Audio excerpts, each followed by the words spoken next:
Terlapor atas tuduhan ijazah palsu Jokowi, Roy Suryo menjalani pemeriksaan di Polda Metro Jaya pada Kamis 15 Mei 2025. Saat diperiksa, Roy merasa penyidik tidak melayangkan pertanyaan yang relevan dengan statusnya sesuai keterangan dalam undangan.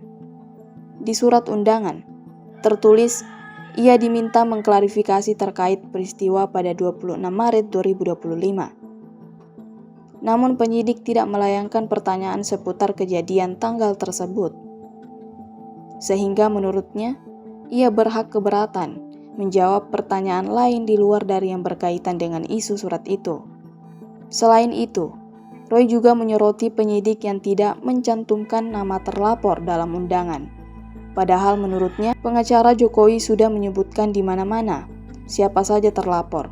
Namun dalam surat undangan tidak disebutkan. Kata Roy, karena dalam undangan itu tidak tertera nama terlapor, dia tidak wajib melakukan klarifikasi meski pelapor dan pasalnya ada. Selain Roy Suryo, Polda Metro Jaya juga memeriksa terlapor lain, Dr. Tifa, juga menjalani pemeriksaan di Subdit Kamnek Ditreskrimum Polda Metro Jaya.